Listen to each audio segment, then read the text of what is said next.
मी 289 फेटाळलेली आहे आणि त्याच्यावरती सरकारने निवेदन करायचं की नाही याच्यावरती सरकारने काय तो निर्णय घ्यावा याच्यावरती थांबा. आम्हाला दानवे शेवटचे वक्ते राहतील.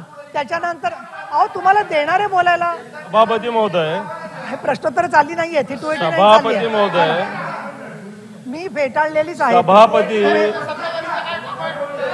अहो सरकारची चर्चा करायची तयारी की नाही? तुम्ही संसदीय कार्यमंत्री म्हणून 10 वेळा उत्तरं दिलेली आहेत आणि तुम्ही कारण नसताना क्रॉस करताय. नाही तुम्ही असे काहीतरी तुम्हाला वाटत असेल गोंधळ होईल. सरकारची तयारी आहे की नाही सरकारला मला विचारणं क्रमप्राप्त आहे. दानवे बोला. असे मंत्र्यांवरती आरोप नोटीस दिल्याशिवाय करता येत नाही. दरेकर साहेब, सभापती महोदय, दानवे साहेबांचा होऊ द्या. सभापती महोदय, तुम्ही असं काय करताय? 289 वर मी बोलतोय.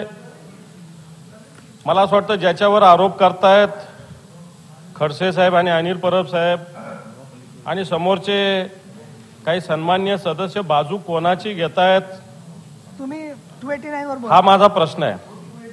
मग 289 वर येत असताना ज्या पद्धतीनं एक लग्न 2017 2 मे मध्ये झालेलं नाशिकमध्ये, त्याच्यामध्ये दाऊद इब्राहिम तुमचं म्हणणं ज्यांना देशद्रोही जे आहेत, इक्बाल कासकर त्यांचा भाऊ, त्यांची पत्नी लुबनाची सख्खी बहीण जाकीचा साडू, याची मुलगी अनम कोकणी म्हणजे इक्बाल कासकरची सून.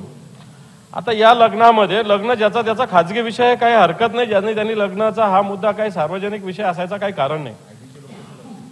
पण या लग्नामध्ये आयबीचे लोक होते सभापती महोदय. आयबीला अटक करणार का काय? बरोबर तुम्ही असं प्रॉम्प्टिंग चुकीचं करू नका. नाही बरोबर आहे ना, नाव आहेत ना त्याच्यात, या अधिकाऱ्यांचं नाव आहे.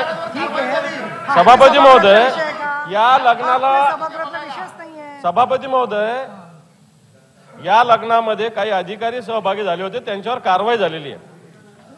काल सभागृहाच्या बाहेर परवाच्या दिवशी शिवसेनेच्या एका पदाधिकाऱ्याचं नाव सुधाकर बडगुजरे नाशिकचे, त्यांचा एक फोटो प्रसिद्ध झाला. सलीम कुत्ता म्हणून कोण आहे? आता खाली तर एका पत्रकारांशी बोलताना एका आमदारांनी सांगितलं की सलीम कुत्ता तर मेलेला, 98ला त्याचं दवाखान्यात मारला. आता खरं खोटं मला याच्यातलं माहिती नाही मुंबईचं. पण आपल्या मंत्रिमंडळातले एक मंत्री, आपल्या विधानसभेचे काही सदस्य हे या सगळ्या कार्यक्रमाला जातात, सोहळ्याला जातात आणि ज्यावेळेस हे मंत्री कोण आहे याचा फोटो जेव्हा दिसतो त्याच्यात स्पष्टपणे गिरीश महाजनांचं नाव दिसतंय. सभापती महोदय, गिरीश महाजन या राज्याचे एक जबाबदार मंत्री आहेत. नावाशी घेऊ नका सभापती महोदय, मला थांबवू शकत नाही. सभापती महोदय, सभागृहातून काढून टाकते त्याच्यामध्ये. सभापती महोदय, तुम्हाला त्या नवाब मालिकांचा वचपा काढायचा, नवाब मालिकांचा वचपा काढायचा. मी एक लोकशाहीवादी व्यक्ती आहे म्हणून संधी दिली. उद्धव साहेबांच्या समोर इम्प्रेशन पाडताय. दुसरं गिरीश महाजनाचं नाव घेतो. बोला, चला समोराचे देसाई बोल. चला मला सगळं तुमचं जे 289 ची मागणी केली नाही, आरडाओरडा काही करायचं कारण तुम्ही राजकारण करताय, कामकाज करायचं नाहीये. चला शंभूराज देसाई बोला.